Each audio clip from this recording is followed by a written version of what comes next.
अस्सलामुअलैकुम दोस्तों, कैसे हैं दोस्तों। उम्मीद करता हूँ कि मेरे तमाम दोस्त खैरियत से होंगे। दोस्तों मैं आपका भाई राज़क शाह तुसा देख रहे हैं राज़क टीवी हासिलपुर।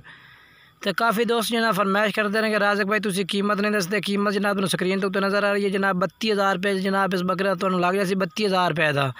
बाकी जनाब जो है भी कोई आते खरीदना चाहे तो जनाब ये बकरा तुसी आते भी खरीद सकते हैं। अगर कार्गो कराना चाहो किसी शहर आखो शहर कार्गो जैसे जनाब, क्योंकि नागरे प्रिंट में जनाब बहुत ही माशाल्लाह खूबसूरत बकरा है भैया।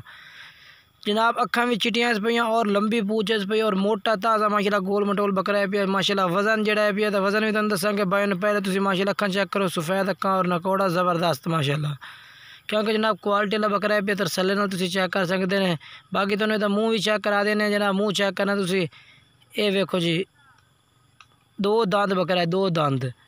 बाकी जनाब तुम लोकेशन ही दसते सब कोई दसता, कोई भाई आदे खरीदना चाहे तो आदे खरीद सकता है। अगर कार्गो कराना चाहो किसी शहर आसो जेड़े शहर आसो शहर कार्गो जैसी कीमत उत्ते स्क्रीन पर जनाब उत्ते नज़र आ रही है। तुम बकरी की कीमत है भी तुम ये फाइनल लग जाती, क्योंकि कोई छूट नहीं होनी। क्योंकि जनाब जो रेट दे रही है इंशाल्लाह आज ऑफर दे रहे हैं कि कोई भाई इंशाल्लाह खरीदे तो इंशाल्लाह याद करके राज़क भाई वाकई कोई बकरा भेज जाए तुसा। बाकी वीडियो अच्छी लगे वीडियो लाइक शेयर करना है और कमेंट्स करके तो ज़रूर दसना कि बकरे की कीमत किस तरह लगी है और बकरे का रेट किस तरह लगा। बाकी इंशाल्लाह उम्मीद है कि तुम्हें वीडियो पसंद आई उसी रेट भी पसंद आए उसी। इंशाल्लाह एक नई वीडियो दोस्तों मुलाकात करेंगे, तब तक इजाज़त।